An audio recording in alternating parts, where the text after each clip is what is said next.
Terve, mä olen Kalle. Käsittelen tällä videolla rahan säästämistä ja ympäristöystävällisyyttä. Aloin joskus miettiä sellaista asiaa, että monet tavat säästää rahaa on myös luonnon ja ympäristön kannalta edullisia. Esittelen tällä videolla 6 tapaa, jolla voi säästää samalla sekä rahaa että ympäristöä. Ja videossa käytetyt tietolähteet on lisätiedoissa. 1. Lajittelu. Lajittelusta on varmaan paasattu monen mielestä ihan kyllästymisen asti, mutta harvemmin nostettu esille sitä näkökulmaa, että lajittelulla voi säästää rahaa. No miten? Katselin Huittisten seudun jätemaksuja.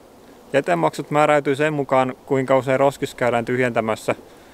Jos roskiksen tyhjennysväli on mahdollista venyttää 2 viikosta, niin on mahdollista säästää 132 € vuodessa. No miten tämä onnistuu? Jätelaitosyhdistyksen tilastojen mukaan 2000-luvulla sekajätteestä noin 1/3 on ollut biojätettä ja 1/5 muovijätettä. Eli jos sekajätteestä on mahdollista lajitella erikseen biojäte kompostiin ja muovijäte muovikeräykseen, niin sekajätteen määrä tippuu keskimäärin puoleen, eikä ole mitenkään hankalasti toteutettavissa. Kompostointi ihan mukavaa puuhaa. Siitä saa jopa täytettä kukkamaahan tai istutuksi. Näitä muovikeräyspisteitä alkaa olla jo melkein joka marketin parkkipaikalla. Muovijätteet on näppärä viedä niihin vaikka kauppareissuyhteydessä. Muistan kun aloin itse lajitella bio- ja muovijätteet erikseen. Alkuun tuntui ettei sekajätepussi täyty millään. 2. Lähimatkailu. Näin korona-aikana lähimatkailu yleistynyt huomattavasti samalla kun ulkomaanmatkailu on vähentynyt. Tässä säästyy sekä rahaa että ilmasta. Otetaan esimerkki.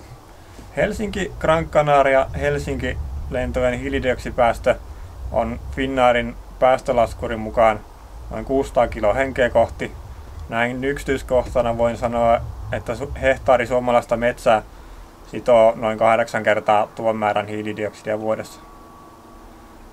Ennen korona-aikaa viikon mittainen pakettimatka Gran Canarialle maksoi alkaen 800 €. Selailin tuossa Satakunnan vuokrattavia mökkejä ja niissä vuokra oli viikossa noin 500 €. Eli säästöä 300 € vuodessa. 3. Pyöräily tai kävely. Autolla tulee tuo yllättävän paljon lyhyitä matkoja, jotka olisi helposti kuljettavissa kävellen tai pyöräillen. Jos tekee laskelman, että viikossa tehtäisiin 5 keskimäärin 4 kilometrin matkaa esimerkiksi kauppaan tai harrastuksiin, niin vuodessa tällaisia ajoja tulee yhteensä 2080 kilometriä. Jos bensan kulutus on 6 litraa 100 ja bensan hinta €1,40 litra, niin vuodessa tähän menee rahaa 174 € ja hiilidioksidipäästöjä syntyy 290 kiloa.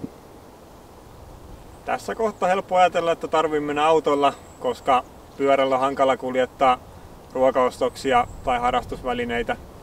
Sekin järjestyy, kun laittaa polkupyörän perään peräkärry. Nyt kulkee mukana kaikki tarvittava, aina ruokaostoksista moottorisahaan. Olen kokeillut. 4. Kirjaston käyttö. Kirjasto on ihan mahtava paikka. Sieltä voi lainata kirjoja, lehtiä, elokuvia, pelejä. Joistain kirjastoissa voi lainata jopa liikuntavälineitä ja taidetta. Tässä voi miettiä, kuinka järkevää on ostaa esimerkiksi kirja ja yhden lukukerran jälkeen se jää todennäköisesti hyllyyn pölyttymään.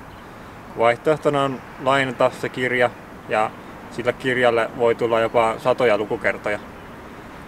Tilastokeskuksen mukaan vuonna 2016 suomalaiset käytti kirjoihin ja lehtiin 180–470 € vuodessa. Tästä voisi päätellä, että kirjastoa käyttämällä säästöä tulee noin 200 € vuodessa. 5. Kestotuotteet. Kestotuotteita on joka lähtöön. On kestokasseja, kestomaskeja, kestonenäliinoja, kestovaippoja ja muita. Mutta kuinka paljon kestotuotteilla on sitten mahdollista säästää? Otetaan esimerkiksi vaikka tällainen kestokassi. Suomalaiset käy keskimäärin 3 kertaa viikossa kaupassa.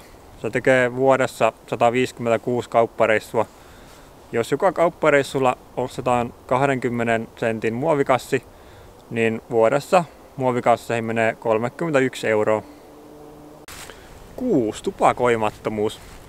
Tupakointi on yllättävän kallista ja verotuksen takia tupakka-askien hinnat nousee jatkuvasti. Tätä videokuvattaessa tupakka-askien hinnat on laadusta riippuen noin 7 €. Jos polttaa keskimäärin puoli askia päivässä, niin vuodessa tupakkaan menee noin 1270 €. Tupakka sisältää nikkeliä ja kadmiumia. Kadmium on karsinogeeni ja tämän takia tupakantumppeja ei ole hyvä heittää luontoon. Bonusvinkki: pullojen kerääminen. Pulloja keräämällä ei varsinaisesti voi säästää rahaa, mutta siinä voi tienata jonkun verran. Muovipullojen ja alumiinitölkkien maatuminen voi kestää jopa satoja vuosia. Lasipullot ei maadu käytännössä ikinä. Jos alumiinitölkki valmistetaan kierrätysraaka-aineista, niin siinä säästetään jopa 95% energiaa verrattuna siihen, että se valmistettaisiin maaraaka-aineista.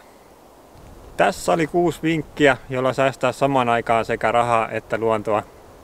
Näillä vinkkeillä on mahdollista säästää jopa yli 2100 € vuodessa, eikä nämä keinot vaadi käytännössä mitään ihmeitä. Toivottavasti sait näistä vinkkeistä jotain irti ja inspiraatio hyödyntää niitä. Kiitos kun katsoit.